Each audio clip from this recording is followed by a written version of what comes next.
Bismillahirrahmanirrahim. Assalamualaikum warahmatullahi wabarakatuh. Sobat Amat TV dimanapun berada, semoga selalu diberikan kesehatan lahir dan batin, juga selalu diberikan berkah selalu diberikan rezeki yang berlimpah serta berkah.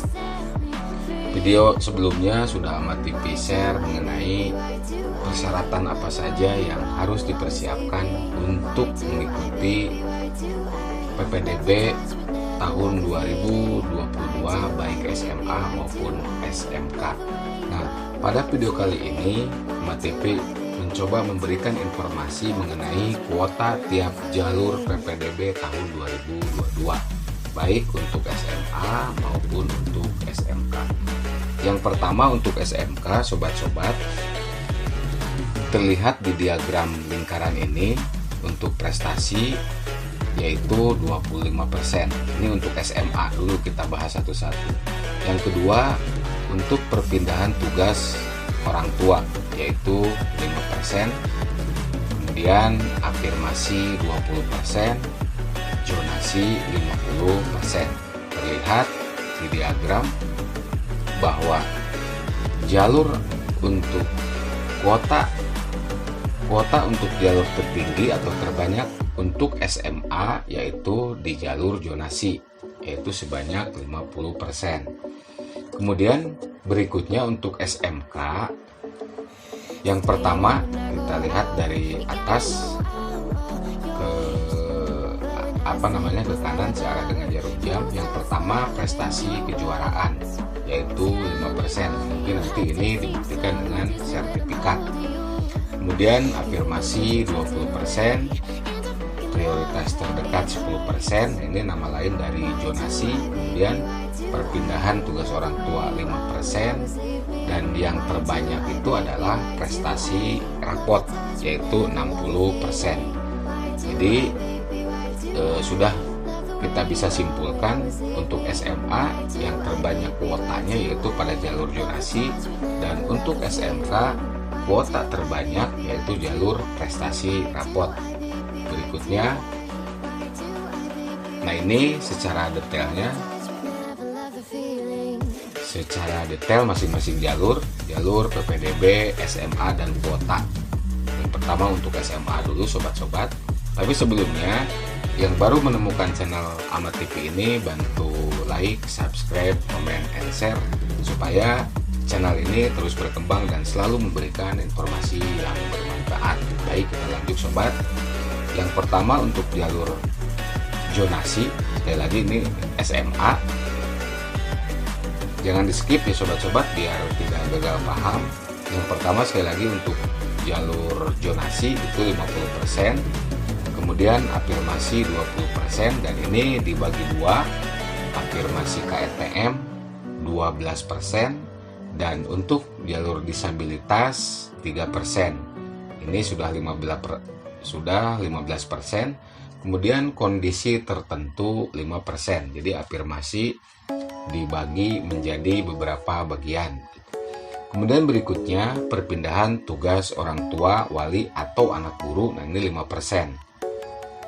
Ini 5% ini dibagi menjadi, bagi sobat-sobat atau adik-adik yang orang tuanya kategori perpindahan tugas atau orang tuanya anak guru bisa mendaftar di jalur ini.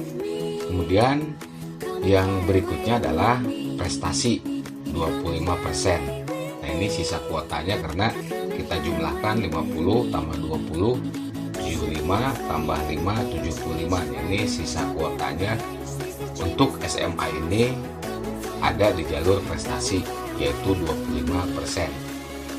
Jalur prestasi ini dibagi dua lagi sobat-sobat, yaitu untuk nilai rapot dan nilai prestasi non akademik. Ini nanti dibuktikan dengan sertifikat kejuaraan. Kemudian di sini ada catatan, satuan pendidikan A menetapkan kuota. Kemudian berikutnya menyusun pos PPDB sesuai kondisi satuan pendidikan. Kemudian melaporkan kuota per jalur kepada cabang dinas pendidikan wilayah, mengupload pos pada website PPDB. Nah, ini semua nanti bisa dilihat di PPDB di web ppdbjabar.go.id. Nah, kemudian prosedur operasional standar atau POS. Setiap SMA, SMK, dan SLB menginformasikan dan mengunggah pada website PPDB Disdik Jabar. Apa saja yang nanti bisa kita lihat? Profil sekolah dan informasi PPDB meliputi yang pertama daya tampung tiap jalur, kemudian mekanisme pendaftaran, kemudian persyaratan pendaftaran sesuai jalur, yang keempat mekanisme seleksi, yang kelima mekanisme pengumuman, yang keenam mekanisme dan persyaratan daftar ulang, 7 nomor kontak panitia pejabat pengelola informasi dan dokumentasi atau PPID, dan yang ke-8 berbagai kanal yang dapat dihubungi untuk komunikasi PPDB. Jadi semua ini nanti masing-masing SMA bisa kita lihat di web PPDB Jabar. Nah, kemudian berikutnya adalah afirmasi PPDB tahun 2022. Nah, ini khusus untuk jalur afirmasi. Yang pertama KRTM 12%.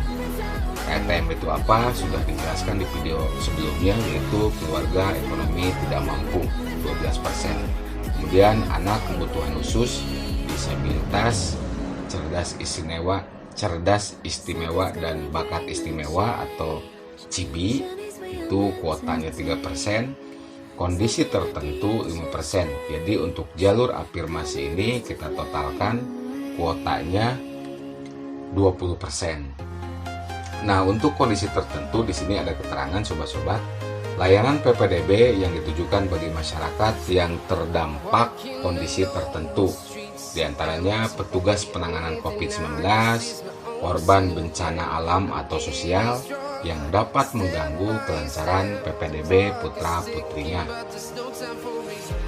Kemudian berikutnya untuk SMK, nah ini perlu diperhatikan bagi adik-adik atau sobat-sobat yang akan mendaftar PPDB SMK tahun 2022. Jalur PPDB dibagi menjadi 4.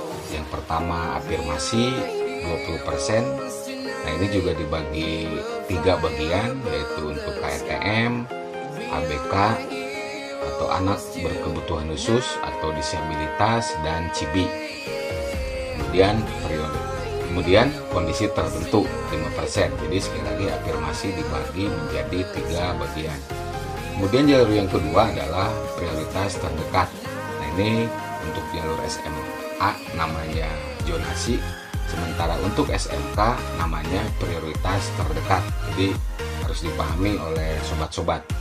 Kemudian berikutnya adalah perpindahan tugas orang tua, wali, atau anak guru. Ini kuotanya 5% menjadi 1 ya. Mungkin nanti ada di video berikutnya akan dijelaskan secara rinci bagaimana persaingan atau urutan apabila daftar di masing-masing jalur ini. Kemudian untuk prestasi, ini yang paling banyak untuk SMK sobat-sobat, yaitu 65%. Dibagi 2. Yang pertama prestasi rapot 60% dan prestasi kejuaraan 5%.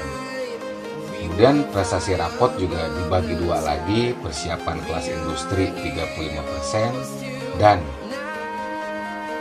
rapot umum 25%. Nanti kriteria ini juga insya Allah akan dijelaskan pada video berikutnya. Kemudian ada beberapa catatan. Satuan pendidikan harus menetapkan kuota, kemudian menyusun pos PPDB sesuai kondisi sekolah, melaporkan daya tampung ke cabang dinas pendidikan, dan berikutnya adalah mengupload pos pada website PPDB. Jadi informasi ini bisa kita lihat nanti pas pelaksanaan PPDB tahun 2022 untuk SMK. Berikutnya adalah pendaftaran PPDB SMA dan SMK untuk tahun 2022. Untuk tahun 2022, pendaftaran dapat dilakukan melalui berbagai cara. Yang pertama, dalam jaringan atau online, dilakukan secara mandiri atau oleh operator sekolah asal. Nah, ini alamat PPDB, alamat webnya yaitu ppdb.disdik.jabarprod.go.id. di link deskripsi. Di deskripsi linknya sudah Ahmad TV siapkan. Silahkan sobat-sobat tinggal copy paste. Kemudian cara yang kedua adalah sekolah tujuan. Artinya sobat-sobat bisa menuju ke sekolah tujuan. Ini istilahnya luar jaringan atau offline. Jika tidak ada atau terkendala jaringan internet, yang jelas dengan selalu menerapkan protokol kesehatan, protokol COVID-19. Nah, ini alamat yang ditujunya adalah di mana sobat-sobat memilih atau pilihan sekolah yang ke-1. Misalkan sobat-sobat memilih SMA 11 Kota Bekasi, yang keduanya SMA 16 Kota Bekasi, berarti sobat-sobat mendaftar offline-nya di SMA 11 Kota Bekasi. Kemudian untuk waktu, untuk daring dimulai dari jam 8 pagi sampai jam 8 malam. Kemudian untuk luring atau offline dari jam 8 pagi sampai jam 2 siang. Nah, ini sobat-sobat, untuk yang luring mungkin nanti bisa mencari nomor kontak sekolah yang dituju, apakah melayani untuk daftar online atau tidak. Mungkin untuk kuota dan jadwal, sekilas jadwal untuk PPDB SMA dan SMK tahun 2022 ini dicukupkan sekian. Pokoknya yang belum subscribe, silahkan subscribe channel Ahmad TV ini, karena akan terus memberikan informasi-informasi, terutama pada kali ini adalah segmen PPDB untuk SMA dan SMK. Mungkin dicukupkan sekian sobat-sobat. Mohon maaf apabila ada kekurangan. Assalamualaikum warahmatullahi wabarakatuh.